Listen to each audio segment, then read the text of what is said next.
Hey there, sexy techies. Hey everybody, welcome to .coms and Hot Moms. With Tony and May. Could be out at date night tonight, actually. My parents took the kids. We've got 2 young kids. Instead, we decided, let's hook up the podcast equipment we bought for our son and make a podcast. Yeah, it's a different kind of hookup, but we're hooking up tonight. I didn't think about that. Yeah, so this podcast is about business and tech, startups, creators, and other people who make cool stuff and put it on the internet. Yeah, I think that this is going to be really fun. I mean, I think that having this fresh twist to a podcast about startups and content creators, but where there's that juxtaposition between husband and wife, I think it can really lead to some pretty entertaining thoughts. So I'm excited about this. Well put. All right, you want me to start? I've got a topic. Let's talk about it. What's new? What's new in the world? Okay, so Bumble put out a new product recently. Are you familiar with Bumble? I think so. That's like a dating. The last time we dated, we were 19. Are you saying you feel like you missed out on the whole dating app thing? I just know that that's a whole world that I am not familiar with, but like some of my single friends tried to get me into it. So I know there's like... Wait, your friends tried to get you into dating apps? We've been together for like 20 years.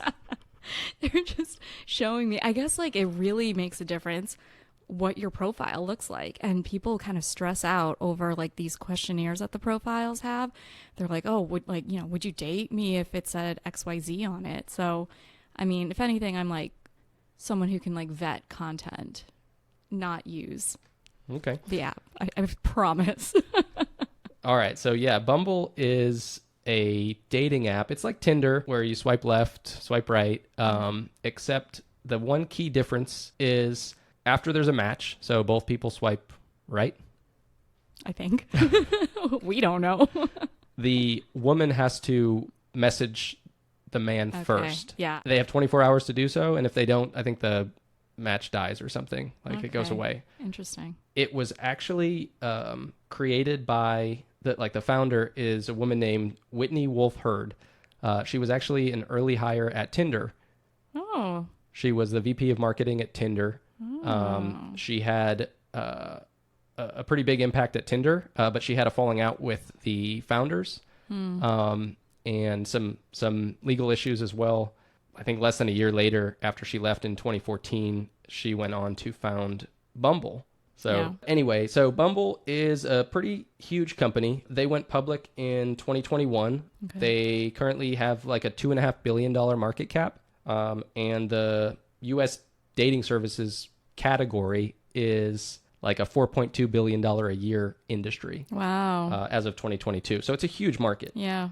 And they're trying to expand it with this new product that they released called Bumble for Friends. Oh. It's a feature. They had a feature in the regular app called Bumble for Friends, and they just recently decided to spin it off into its own app. Yeah. And sort of, publicize it more. And what do you think about that? So the premise is it's the same as Bumble, but you are just using it to make friends. Actually, romantic interests are like banned from like you're supposed to report people if you get like a dick pic.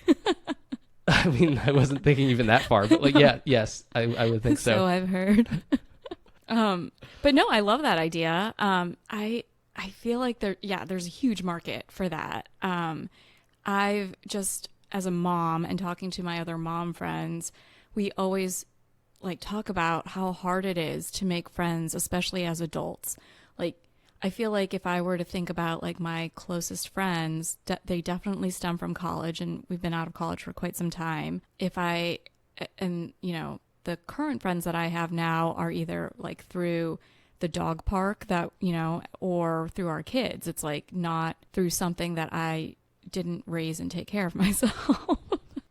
There's definitely articles and stuff about that, about how hard it is to make friends as an adult. So I love that idea. What do you think about it? I'm not so sold on it. So the last time that I was available to use a dating service, think back to like freshman year of college or earlier, there was still very much like a stigma around dating sites, right? So think of Match. Match.com was founded in like the mid 90s, but nobody our age at that time, I mean, we were 10 at that time, but like, in high school, for instance, or like college, you wouldn't be using dating apps. But now it's commonplace. Right. And I think the difference with dating, it's difficult to put yourself out there and go up to somebody that you're romantically interested in. I'm thinking of like as a man and like having a woman that you might be interested at the bar or something like that. You have to sort of psych yourself up, right, to do that. Yeah. And dating apps sort of break that down so that Right. like for somebody who, doesn't have game or like doesn't, just isn't somebody like me. They just need a finger to swipe. I would- That's all that they need. I would thrive on a dating app. But for like making friends, it's like, I think there's ways of doing it that are not nearly as awkward as finding a romantic partner. I guess so. But I mean, no, there's still a level, though, of awkwardness in just meeting somebody new, like regardless of what your end game is. I mean, so when I talk to like some of my friends, they live in like really big cities where it's not like our suburban neighborhood where we can just go outside, sit in our driveway, and someone will join us for a drink. Like it's harder like to access just like a friend pool. But and there have been I guess like digital or social media ways of putting like, introducing strangers together as friends. There's like there's a club here called like Events and Adventures where, you sign I've up heard of it. and you like go on adventures. But if that's not your thing, you literally just want to like do a meetup somewhere. There are meetup groups, but like one of my mom friends, she was looking for other mom friends, and there was just like a Facebook group that she joined, and they were like going to meet up somewhere. And literally the only people that showed up were like moms that were like part of pyramid schemes, like trying to sell each other on like leggings and lip gloss and, things like that. And so like, it is hard to find like genuine friendships. And I don't know if like Bumble for Friends, does something differently to not be like this, business networking thing that some people kind of take advantage of. But, I'm hopeful that there is something out there for people to make adult friendships, because I mean, there's so many articles about it that I feel like there's a need for it still, even though things exist. Yeah, no, I'm not saying that I don't think people could find value from it. I don't think I would use it. I think anything, that provides value to some people and being able to create those sort of relationships is a good thing. It's funny that you mentioned that about the pyramid schemes. So there are just a few of the negatives that I read about it. One is that salespeople use it for leads. Yeah. So just what you're saying. I feel like they teach that in like marketing 101. Well, yeah, for like salespeople, like, got to cast a wide net. Yeah. Oh my gosh. But like, I think they like specifically tell them to join specific Facebook groups so that you can like go to their meetups. Like, this is why we can't have nice things. Yeah. Friends. Another complaint is the platform only allows you to pair with users of the same gender. That's like regardless of your sexual orientation. Yeah, it didn't say that in the articles that I read. I'm not sure. Maybe it allows you to select. Yeah, I'm not sure about that. I'm sure. It just said it just said based on gender. Okay, because I'm sure if you're a gay man, like you're not going to go on Bumble for Friends to like find a romantic partner anyway. Like if you're going to swipe for friends, you're going to do it on Bumble for Friends. If you're going to swipe for a hookup, you're going to do it on Grindr. Or I guess I don't know, because one of the other complaints is that people still are using it to find romantic partners. Oh my gosh, So- thirsty people out there. But I find that because there's also another great debate out there about can you. So it's interesting that they're limiting it to same gender, same sex friendships, because there's a great debate out there about can you be platonic friends with the opposite sex. And I feel like we've talked about this like a little bit before, but I can't really remember like where you stand on it. I think that you can. I know some people typically have more friends of the opposite sex. Like there are women who grew up with more guy friends, and like they even have guy friends in their wedding party, right? As their bridesmen. Yeah, I think they call them like bridesman. Okay. And the same with men who, and maybe even have like what would you call that? A best man who is a best woman? Groomswoman. Maybe. I don't see a problem with that, and I don't see why it's not possible. I mean, I never really had good girlfriends growing up, and now I feel like all of the friends I have that are women are your friends, or pretty much, mostly all of them. But I don't see why. Like, what's the study? Like, what's the science behind why men and women cannot be friends? There's 2 articles that I'm specifically thinking of, but before I jump into that, because I do want to pick your brain on this, do you feel like there's more women that have like guy friends, or more men that have a gaggle of girlfriends? I guess there are more women who have guy friends. Okay. So there's this one article that I was reading. It's from like Scientific American. So, it's based on data because it's like science. But wait, do they still make that though? Or is that from like the 80s? No, it was like a recent article. I'm just picturing like National Geographic magazines from my doctor's office when I was a kid. So their experiment, they took like 88 pairs of friends of the opposite sex, and they interviewed them very privately. Like they said that they couldn't talk about like any of the interview questions afterwards. Like they really tried to make it so anonymous that it wouldn't ruin their friendships like after the interviews, so that they would be like super like raw and honest in their answers. And like, long story short, like majority of females, like when pressed on the question, said that their friendships were completely platonic and they wouldn't amount to anything with, their friendships with like the male gender. I was going to say species. And then, but on the flip side, majority of males were more attracted to their friends of the opposite sex, and they were even more likely to think that their female friends were attracted back to them. And then, so when... It's a common problem. So, yeah. So when the females were asked, oh, like, are you attracted to the males, after they knew that the male said, oh, yeah, she, like, totally digs me, they were like, oh, no, absolutely not. And so, it's just really funny that they, like, just assumed that any inkling of romantic attraction that they felt was mutually reciprocated. And so, like, what it concluded was that men had a harder time of being just friends, and they seem unable to turn off their desire for something more. And it almost paints the picture that women are just naive. And, and so you see this also in, there's movies, the chick flicks of these like super naive girls. It's like, oh, he doesn't like me, but he's been like pining for her this whole time. These like 2 best friends, it's like the classic story.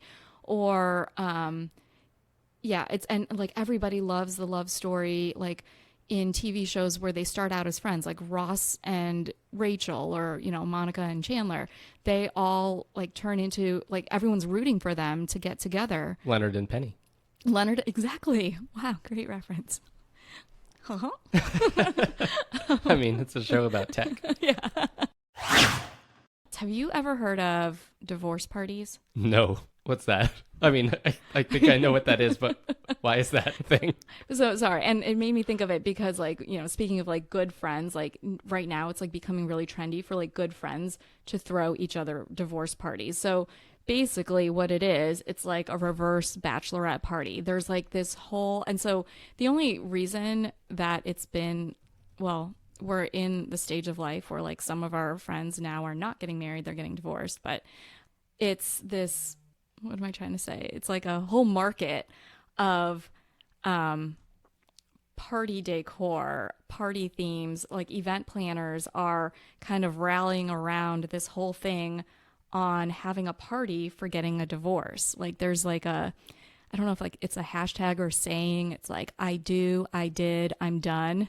And, people kind of like chant that at divorce parties. But there's 2 I guess, like two schools of divorce parties.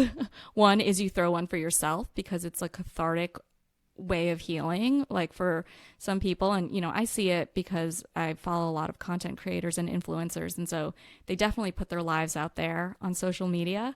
And so when they get a divorce, I see their divorce parties. And so it's becoming a trend and it's becoming a thing.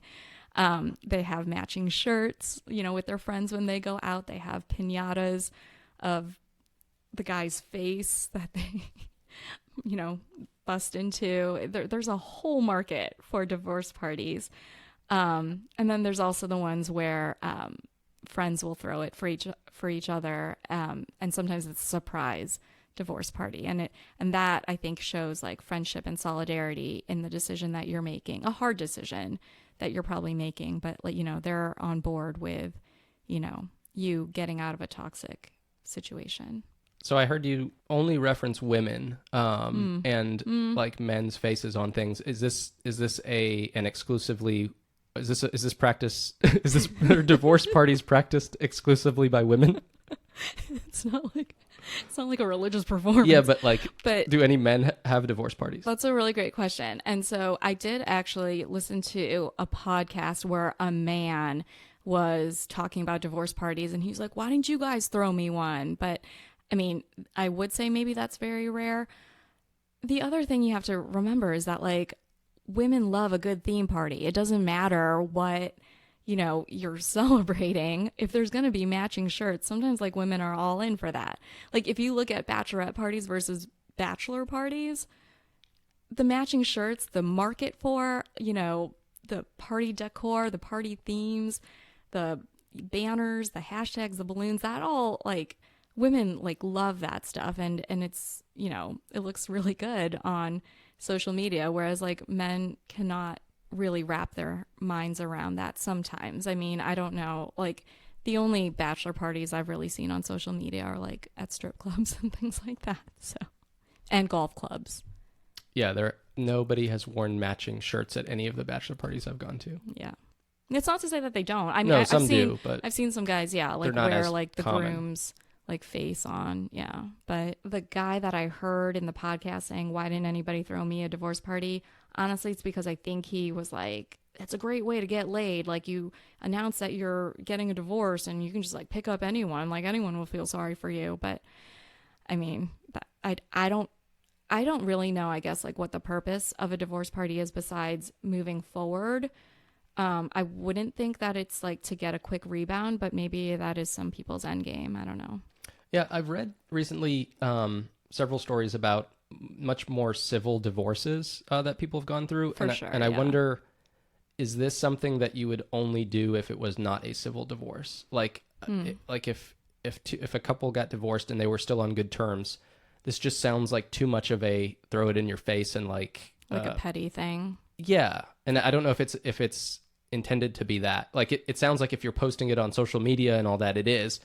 I feel like if you just had like a small gathering of like people to support you and like maybe, have some drinks and forget about things for a night, it might be a little different. Right. Yeah. I guess it depends on like what your end game is. I see it as a way to find peace and closure and in a good space. And again, it's another way to have a party. So would you do it just for the party? I would throw someone a divorce party if they wanted it. No, I meant you. Like, would I get a divorce just for the party? No, there's other ways. I mean, we have two beautiful kids that like will have a birthday party every year that I can latch onto a theme I don't need. No, but if you were to get divorced, would you want to have a divorce party? Oh, I see what you're saying. No, that you got my original question right. No, this is a new one. I think it would depend on the circumstances. Like, I had a friend that had gotten divorced, and I don't think that a divorce party was what she needed. Like she needed an escape, a retreat to get away. And, that was her way of like celebrating her freedom. I think it just depends. This is really cool. So this startup from the latest batch of Y Combinator that just launched today, it's called Glaze. The website is useglaze.com. Use Glaze. Okay. And They label themselves as the easiest and most fun shopping experience powered by AI. Oh. There's so much stuff. There's so much AI stuff right now that it's easy to gloss over it because everything is AI right now. But this one caught my eye, not so much because I'm interested in it, but I thought you might be. Thank you. So the way it works is instead of, going to categories and choosing dresses and, filtering down to size or something like that, you describe what you need an outfit for. So like some of the past searches were like comfortable, hip, and sassy clothes for a 40-year-old, or Y Combinator broke startup founder. And it uses AI to show you what they think is, the best match for whatever you type in. Is pretty cool. So what do you think? Are you searching? Do you have a website up right now? Yeah, I do. So it's funny because it says on like the website, like every outfit for your vibe. And like that totally, like sometimes I'm like, I don't know exactly what I want, but like I know the vibe that I'm going for. And this is exactly it, which is awesome. And it's so funny. I just typed in podcast outfits to see what you can wear while you're recording a podcast. And apparently I am not wearing the right outfit right now. Why aren't I wearing a crop top for this podcast? We'd probably get more viewers on the YouTube edition. So this is interesting. So they partner with different suppliers? That's what it looks like. I tried to find more information about them, and they just launched, so I think they're still working on some of this stuff. And the site did crash a few times when I was searching, which happens. Probably had a lot of traffic when they launched today. But yeah, it looks like there's a bunch of different brands. These are the ones that they onboarded before the launch, and I'm guessing that they're going to continue growing. Yeah. I like it. Again, for me though, I'm pretty loyal to like certain brands, like I know my go-to brands, and it gives me the look that I already kind of, am comfortable with. However, if I am looking for something that the brands that I normally wear do not fit into, then this is great. Like, there's a wedding coming up that's beach formal. Like, what does that actually mean? Let's find out. Yeah. Beach formal wedding. The AI's definition of formal is a little different from mine. Oh, yeah. So that is interesting. As I'm scrolling through, even like if did I type in wedding night? Like what? Yeah, same. All right, so I think there's still some work to do, maybe training the. If I showed up at your cousin's wedding wearing this, I would be thrown out. Oh, but you know what? Because I wrote beach, so bathing suit. I don't know. Anyway, so our jobs are safe for a little bit longer. Yeah. AI is not going to take over just yet. But some of the searches it did a much better job for. Yeah. But the style here though does seem very like Gen Z fashion, which obviously like I need to get with the times probably, but it does cater to like a younger demographic. I wonder if like they do expand out to, maybe like more like mature styles, or maybe not. It looks like the founders just graduated from MIT this year. So, they're probably 21, 22 years old. Maybe that's the market just that they're the market that going they, for. or just what they started with, maybe. So maybe they'll get there, but yeah. And trust me, like I would love nothing but to fit in with the times and the fashion. I do realize that my fashion sense, there's all these TikToks of like what millennials will wear versus what Gen Z wears. And I'm like, what's wrong with that before picture? Okay, so we are going to end each episode highlighting an influencer or content creator whose like story or vibe really relates to one or more of the topics that we chatted about today. And we are going to call that segment Hot Mom of the Week. I love it. I think this is going to be my favorite segment. Yeah, it is. Well, so if I were to think about all the things that we talked about and think about a hot mom of the week, the first person that came to my mind is Kat Stickler. So she is an influencer, content creator. She's actually from Tampa, and I've been following her for quite some time. She posts like the funniest things. She is like, I think she, her genre on TikTok is like short skit humor.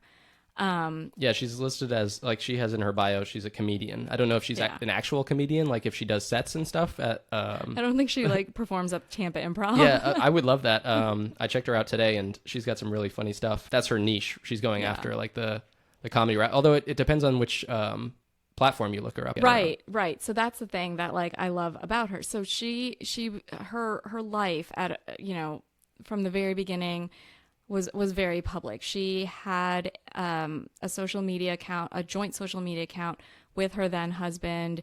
They, had an adorable baby girl, like in front of like all of these followers.